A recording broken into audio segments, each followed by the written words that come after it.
और देखिए, अमेरिका के राष्ट्रपति डोनाल्ड ट्रंप ने ईरान को लेकर बेहद सख्त और आक्रामक बयान अब दिया है, जहां पर प्रेस कॉन्फ्रेंस में ट्रंप ने कहा कि अगर अमेरिका चाहे तो पूरे ईरान को एक ही रात में खत्म कर सकता है और जरूरत पड़ी तो ये कार्रवाई कल रात भी हो सकती थी। ट्रंप के मुताबिक इस वक्त हालात अमेरिका के मुताबिक चल रहे हैं। ट्रंप ने ईरान में फंसे सैनिक को बचाने के लिए चलाए गए बड़े रेस्क्यू ऑपरेशन का भी खुलासा किया।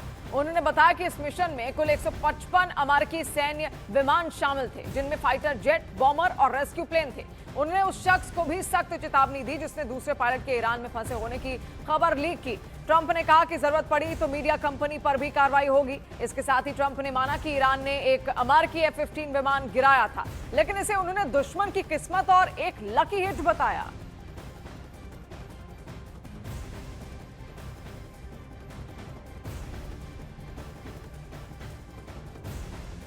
और देखिए, ईरान से जंग के बीच अमेरिका में हाहाकार मचा हुआ है, जहां पर डेमोक्रेटिक सेनेटर ने ट्रंप को शैतान तक बता दिया है। क्रिस मर्फी का यह कहना है कि ट्रंप बार बार युद्ध अपराध कर रहे हैं। ईरान के बुनियादी ढांचे पर हमला शैतानी काम होगा। तो देखिए, ये अब लगातार विरोध एक तरीके से आप देख सकते हैं किस तरीके से अब अमेरिका में होता हुआ ट्रंप का यहाँ पर दिख रहा है। और इसके साथ ही ट्रंप को आपने ये भी देखा कि सड़कों पर उनके खिलाफ लोग किस तरीके से गुस्साए हुए उतरे थे। वो नहीं चाहते थे कि ट्रंप अब दोबारा सत्ता में बने रहें और इसी वजह से लगातार लोग सड़कों पर भी उतर रहे हैं और अपने ही सीनेटर्स से गिरते हुए नजर भी इस वक्त ट्रंप आ रहे हैं। अब देखिए, फिलहाल युद्ध में आगे क्या होने वाला है, क्योंकि ट्रंप ने तो कल रात क्लियर कर दिया कि वो अब डेडलाइन नहीं बढ़ाने वाले। तो सवाल है कि अब होगा क्या।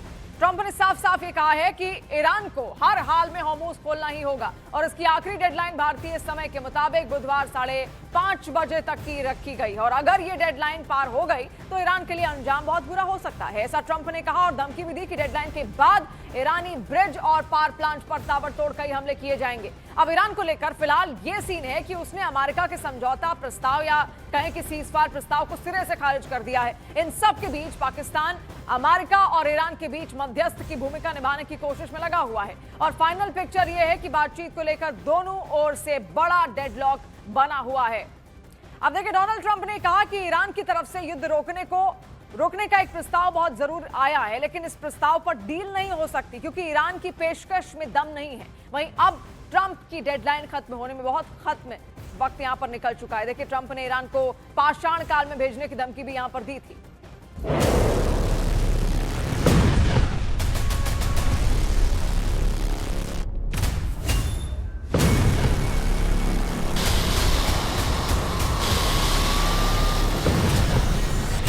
तेहरान में मेहराबाद एयरपोर्ट के पास धमाके। तेहरान की शरीफ यूनिवर्सिटी की तबाही। ईरान का कोना कोना उजाड़ने वाला ऑपरेशन तैयार है।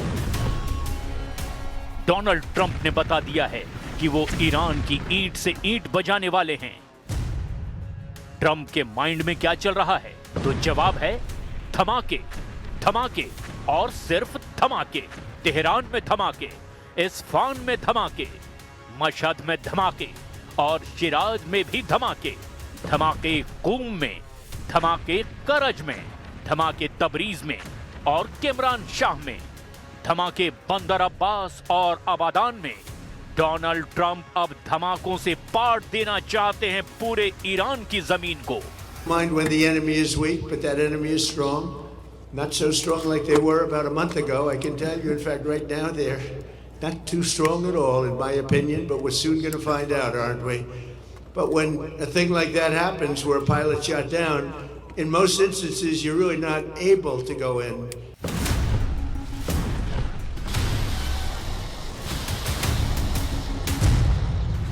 यही कहा जा रहा है डोनाल्ड ट्रंप का ऑपरेशन स्टोन एज, यानी ईरान को पाषाण काल में पहुंचाने वाला युद्ध, जिसकी शुरुआत अमेरिका और इजराइल ने कर दी है।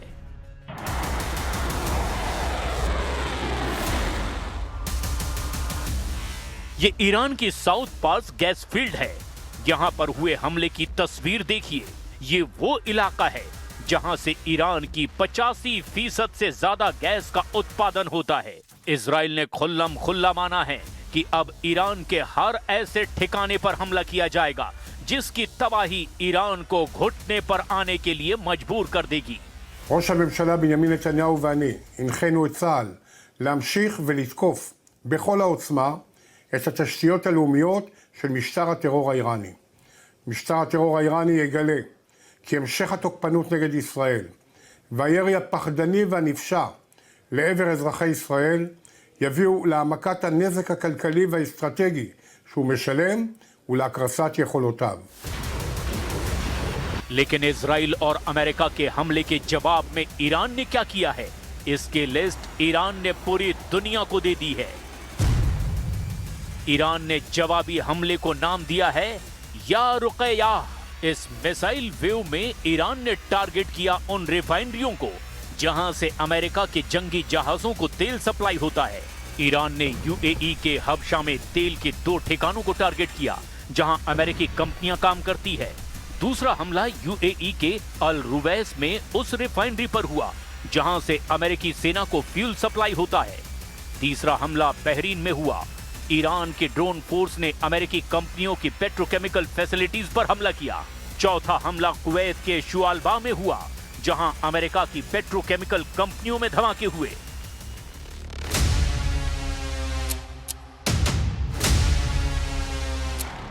साफ है कि ईरान बराबर की लड़ाई लड़ रहा है। ईरान में अमेरिका अब तक अपने हर मंसूबे में नाकाम साबित हुआ। डोनाल्ड ट्रंप ने F-15 का पायलट तो बचा लिया, लेकिन इस ऑपरेशन में अपने 12 बहुत ही कीमती जहाज, हेलीकॉप्टर और ड्रोन गंवा दिए। और अब पूरे ऑपरेशन पर सवाल खड़े हो रहे हैं कि क्या ईरान ने अमेरिका रेस्क्यू टीम को घेर कर मारा? अब ट्रंप ने ईरान को स्टोन एज यानी कि पाषाण काल में पहुंचाने वाले जिन हमलों की धमकी दी है, उनकी डेडलाइन भी सुन लीजिए। अमेरिका के समय के मुताबिक मंगलवार रात 8 बजे यानी भारत के हिसाब से बुधवार को सुबह 5:30 बजे। इस मियाद के बाद अमेरिका ईरान के पावर प्लांट और ईरान के पुलों पर हमला शुरू कर देगा।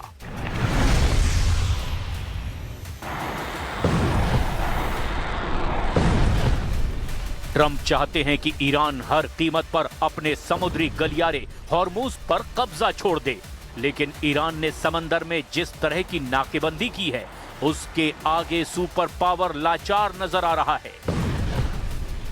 ईरान अब ट्रंप से कोई डील नहीं करना चाहता। ईरान का दावा है कि अमेरिका डील नहीं, बल्कि इसके बहाने ईरान पर हमले की बड़ी तैयारी करना चाहता है। Iran's reaction would be one of reciprocating any such attack. Our armed forces have made it clear that in case Iran's infrastructure is attacked, we would react in kind.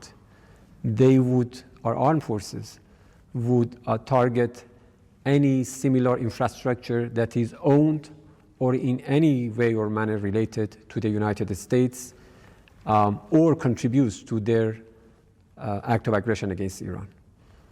This is not something that we will do it voluntarily or by willful decision.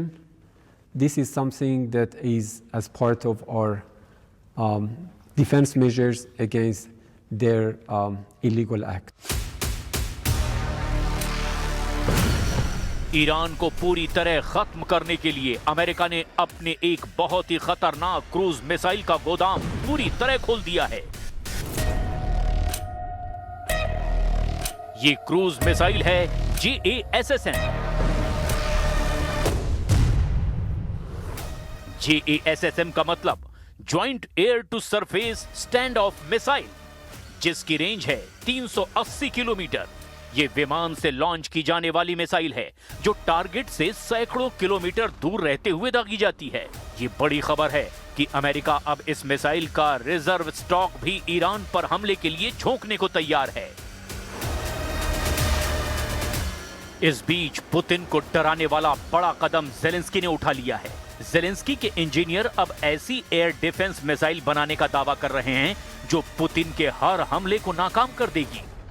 We plan to intercept first ballistic missile in the end of 2027. Ukraine में flamingo missile बनाने वाली company ने ऐलान किया है कि उसकी नई एयर डिफेंस मिसाइल अमेरिका की पैट्रियट से भी बेहतर होगी।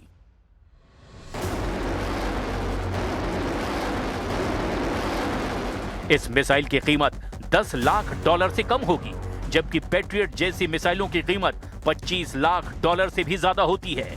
You must decrease the price of intercept the ballistic missile, because right now it's like we spent 2 or 3 Patriot to intercept the Iskander. It's pretty big money. If we can decrease, like intercept less than $1 million, it will be great. It will be like game changer in air defense.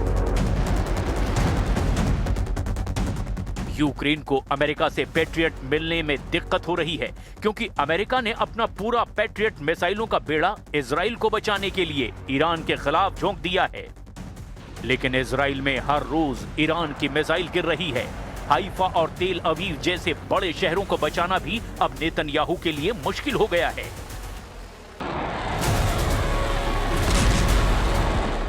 Iran के खिलाफ युद्ध को देखकर इस वक्त America का हर दुश्मन लंबी जंग की तैयारी कर रहा है। ईरान ने अब मिसाल पेश कर दी है, वो कई महीनों तक युद्ध लड़ने के लिए तैयार है। यही वजह है कि यूक्रेन हो या फिर कोई और देश, हर जगह नए नए हथियारों और टेक्नोलॉजी की टेस्टिंग हो रही है। छोटे देशों को मामूली समझना सुपर पावर के लिए खतरनाक साबित हो रहा है। ईरान हो या फिर यूक्रेन, ये अमेरिका और रूस जैसे बड़े बड़े देशों को गहरे जख्म देने के लिए तैयार हैं।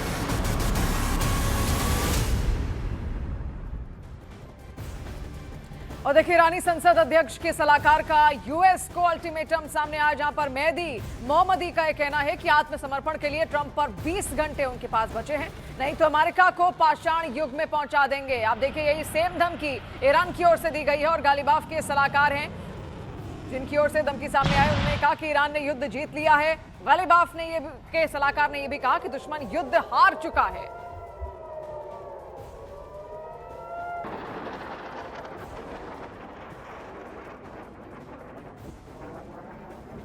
तो देखिए, इससे पहले जब ट्रंप ने अपना भाषण दिया था तो उन्होंने यहां पर साफ संकेत दिया था ईरान को कि अगर वो नहीं सुनता है, अगर वो नहीं मानता है, अगर वो अमेरिकी सेना को बिल्कुल नहीं सुनता है तो फिर उसको पाषाण युग यानी कि स्टोन एज में भेज दिया जाएगा। अब यही जो धमकी है वो गालिबाफ के सलाहकार की ओर से अमेरिका को दी गई है और वो ये कह रहे हैं कि हम पीछे हटने वाले नहीं हैं। और दूसरी बात, अगर अमेरिका हमको नहीं सुनता है तो फिर उसको हम पाषाण काल में भेज देंगे।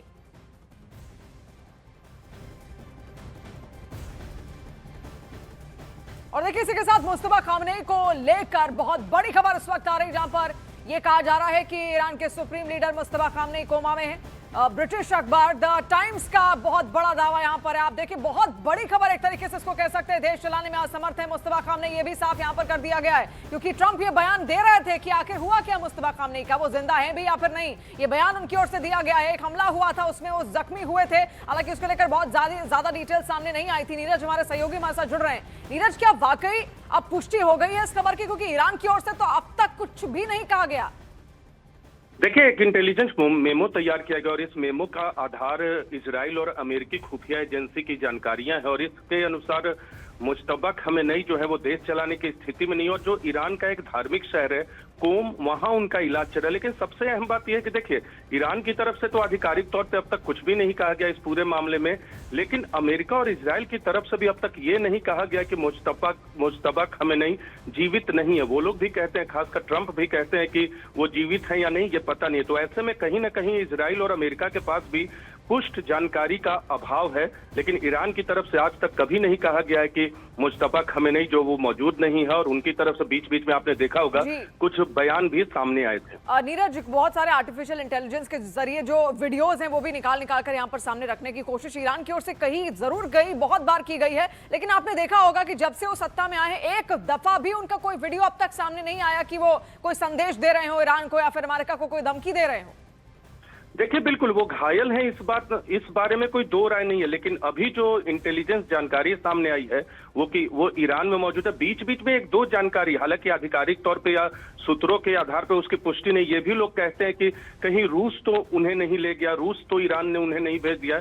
तो ऐसे में कोई जानकारी जो है स्पष्ट नहीं है, लेकिन अभी जो इंटेलिजेंस मेमो है उसके अनुसार एक बात तो स्पष्ट कहा जा सकता है, जो कि अमेरिका और इजराइल के असेसमेंट के आधार पे है कि वो ईरान के ही शहर में मौजूद है, लेकिन देश चलाने की स्थिति में नहीं है। आधिकारिक तौर पे हमें किसी भी बात की जानकारी तभी मिलेगी जब इजराइल या अमेरिका या ईरान की तरफ से आधिकारिक तौर पे उनके बारे में कुछ कहा जाए। और नीरज, अगर ऐसा है तो बहुत बड़ा झटका ईरान के लिए हो सकता है और शायद इसीलिए ईरान इतने दिन से बिल्कुल चुप है मुस्तफा खामनेई को लेकर। बहुत शुक्रिया तमाम डिटेल्स के लिए। अब देखिए, ईरान ने अपने ऑपरेशन ट्रू प्रॉमिस 4 के तहत मिसाइलों की 98वीं वेव जारी कर दी है और इस दौरान एक मिसाइल पर लिखा संदेश भी यहां पर चर्चा में आ गया, जिसमें अमेरिकी राष्ट्रपति ट्रंप पर तंज कसा गया। ईरानी रेवोल्यूशनरी गार्ड का कहना है कि इस लहर में अमेरिका और इजरायल से जुड़े कमांड सेंटर, सैन्य ठिकानों और लॉजिस्टिक साइट्स को निशाना बनाया गया। ईरान का दावा है कि यह कार्रवाई उसकी संयुक्त नौसेना और एरोस्पेस फोर्स ने मिलकर अंजाम दी।